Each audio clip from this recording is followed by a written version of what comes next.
Welcome to part 3 of the ongoing series of my Pokemon teams through the generations of Pokemon.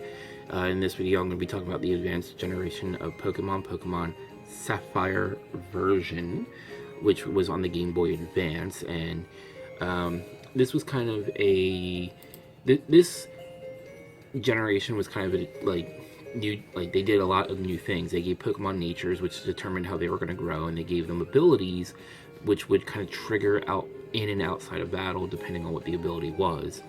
They fine-honed it in the Emerald version. However, yeah, the abilities were new this time, and let's get into it. I picked Torchic as my starter, and of course that meant I had Blaziken. And Blaziken is a Pokemon that I always try to have on my teams post-game, because as a rule I try not to use any older Pokemon in my teams because I want to get, a fresh new experience. So I have Blaziken, and then following my usual formula, I picked up the little bug, Wurmple, and it evolved into Dustox. That was different. I thought I was going to get a Beautifly, but the very limited internal time clock that the games had determined what it would evolve into, and I constantly would get a Dustox. But yeah, I had Dustox in my party. Then, of course, I had Tailo, and it evolved into Swellow. I picked up a Breloom in the Petalburg Woods, or Shroomish, I should say, but it evolved into Breloom, so it's all good. And it was really helpful in that first gym battle because I actually had a grass type against the rock type leader. Haha. Then I got to Dewford Town, and Swellow and Combusken were really good against Brawly. However, the real thing there was Granite Cave. In Granite Cave, I got Aron, who eventually became Aggron. But there's a little bit of a story about its evolution. I didn't realize how hard and long it takes to level this Pokemon up. But more on that a little later. When I got past Slateport, I was making my way to Mauville, I found this nice green electric Pokemon, Electrike, who of course became Manectric. From there, I was felt pretty good about my team, and we had our struggles along the way, but we were still able to do it. And when I got to Route 19, my team had to change once again.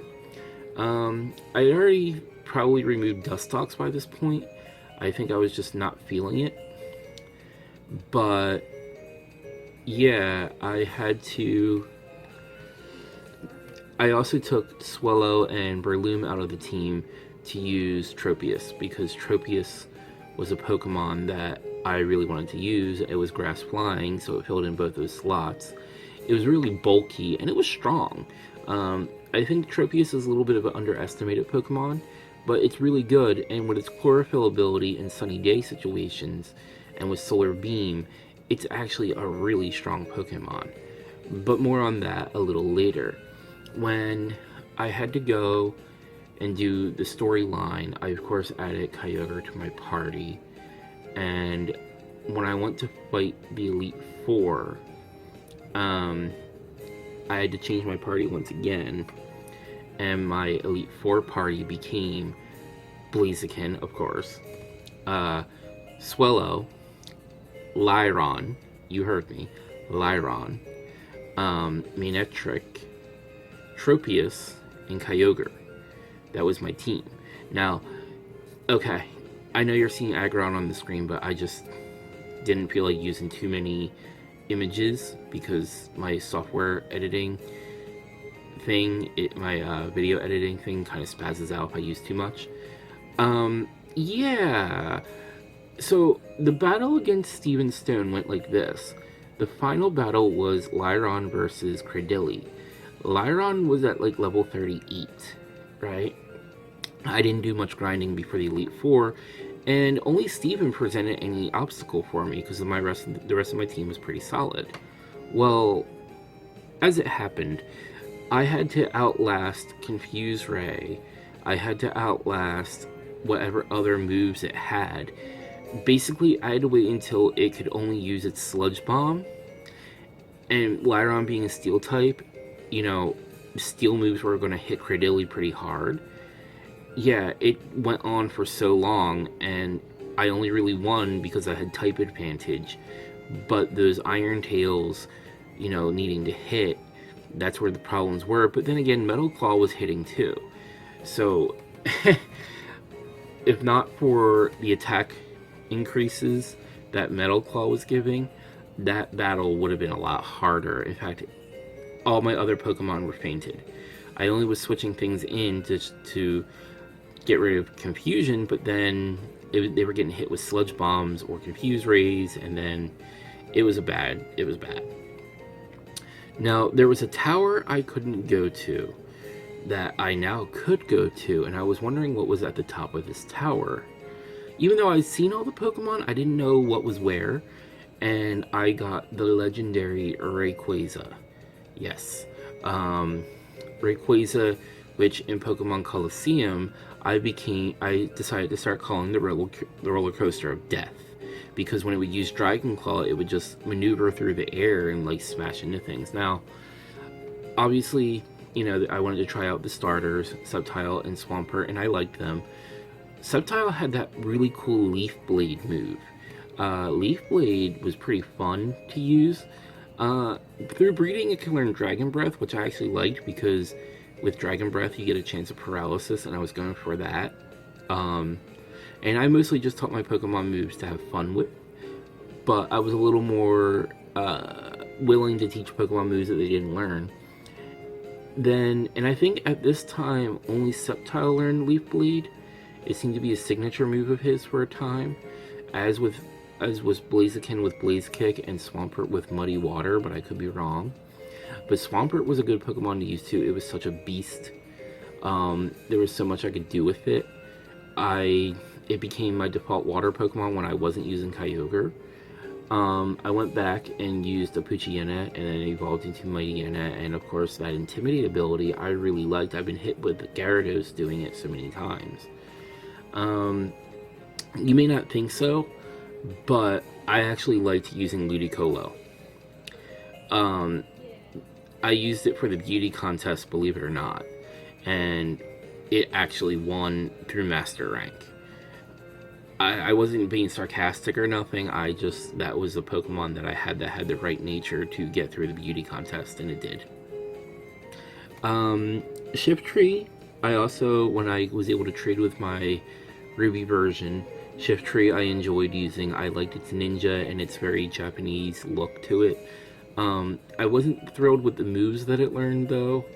I think I only really used it a lot or often in Gen 3. Sorry, Shiftry. Because it was green and it was a psychic type, of course I used Gardevoir, because Gardevoir is a fun Pokemon to use, and it actually has a pretty decent move pool. I was surprised. I taught it how to do Thunderbolt. I taught it how to do Shadow Ball. It had Psychic. I forget what its fourth move was. It was so long ago. But I only really cared about Gardevoir in 3rd Gen, though. I didn't care about it until, obviously, 6th Gen. So it had a while where I didn't care about it. Sorry. Now, most people, because there was a Pokemon that... Hold on. There was a Pokemon that,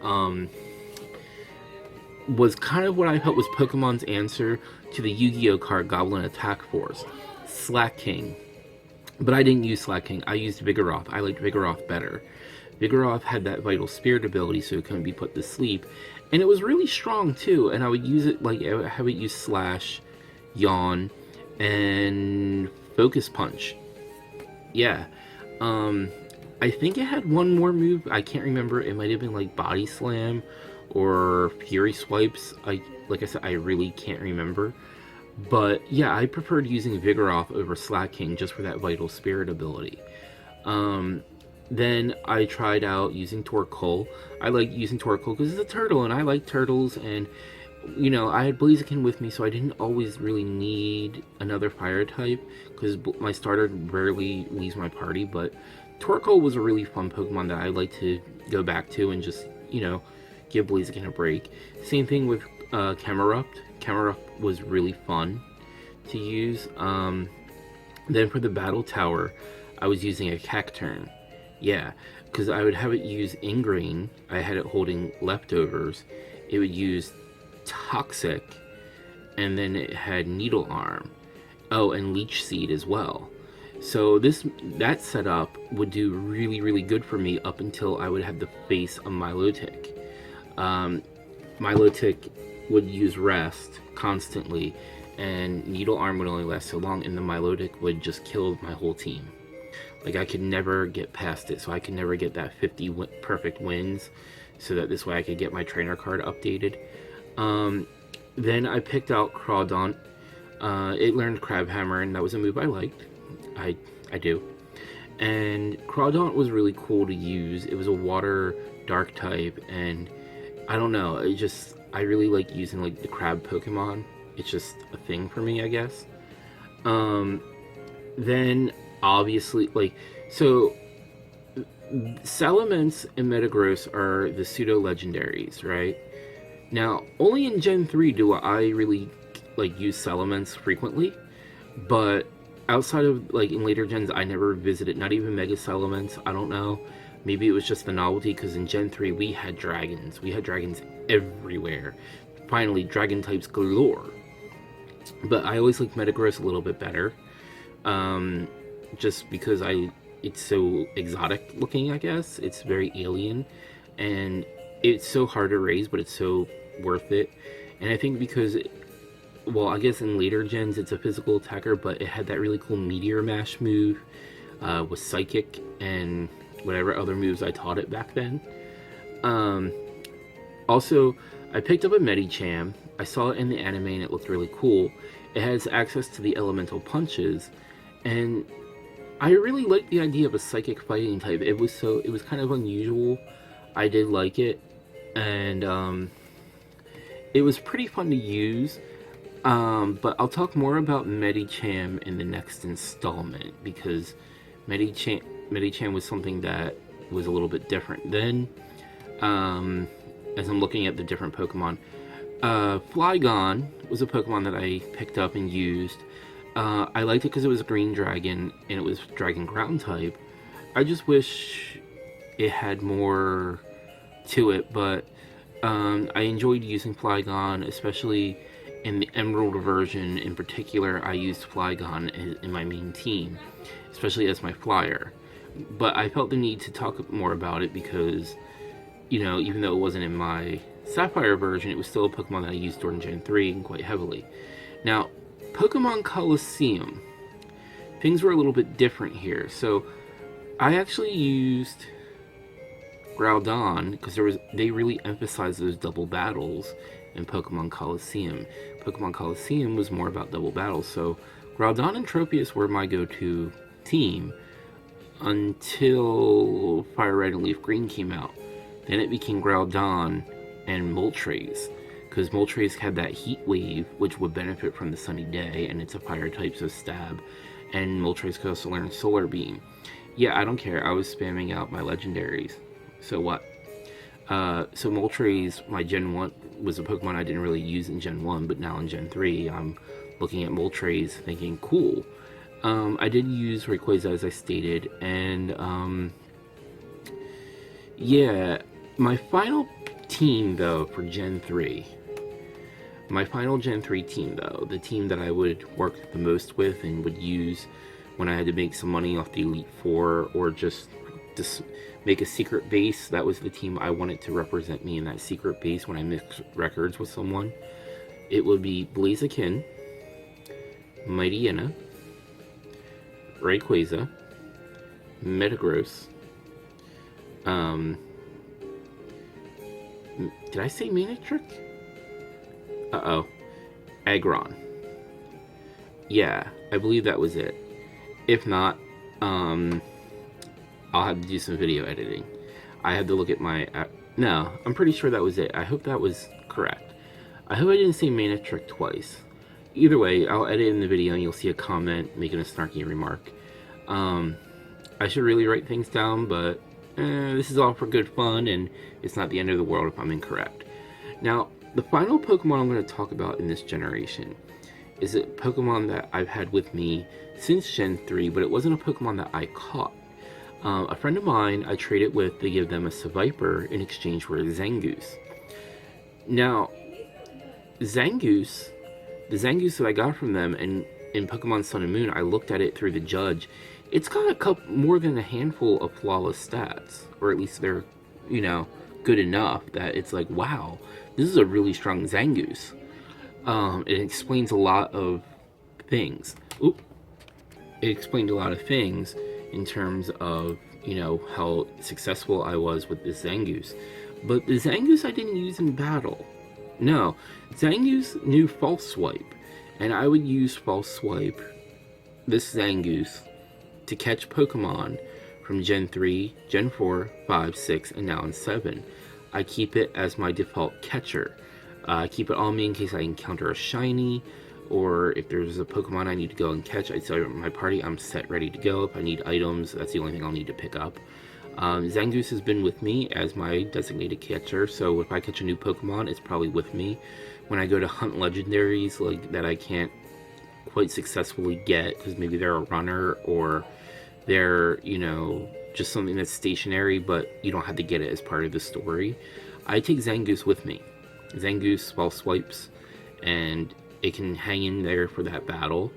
So, in Pokemon SOS chaining, I've been using that same Zangoose from that Pokemon Ruby version way back when. So, you know, it's been a very hard worker for me, and Zangoose, I salute you. You are awesome. I hope next time in Gen 8 they give you a Mega Evolution or an exclusive Z move, because you deserve it. But before I get into anything else, yeah, I did try using some of my older Pokemon in the new gen, and I did do a lot of different things, but the Pokemon I talked about in this video were new for Gen 3, and that is why they were being discussed here. So I hope you enjoyed hearing me ramble on about my teams, and I also hope that, oh wait, I do have one more Gen 3 story that I think you guys will enjoy. I was using Clefairy. I like to play with Clefairy to use Metronome. And Clefairy did, and this is before, like, these moves were out. Like, they weren't available yet. So, Clefairy used this move called Blast Burn. This is the ultimate move for starter Pokemon, particularly the fire types. But Clefairy used it. So it's in this Ruby and Sapphire game data, it's just not able to teach to any Pokemon. Clefairy also used Volt Tackle, which, if you have a Pikachu hold a light ball when it breeds to make a Pichu, Pichu will be born knowing Volt Tackle, even if neither parent knew it. But Clefairy did it because it's in those games' data, so they were planning on making different versions after Ruby and Sapphire, which was pretty cool. But yeah, that was something that was interesting that had happened. Now, so that's about it for my adventures in Gen 3. I hope you enjoyed listening to me ramble. I think this one was a little bit longer. Now, as a final note, Blaziken is the last time I picked a fire-type starter. It was the first fire-fighting type, and it was a Pokemon that, you know, I liked, I still like. It is my familiar. You'll see it in this page's banner. So, you know, expect to hear some different things in the upcoming videos. Hit the links below to follow me on Facebook and Twitter. Also, check out my Patreon page if you want to support this channel and help me bring you better Let's Plays. And check out my other videos too, and give me subscribe to my channel, and thank you for listening, and till next time.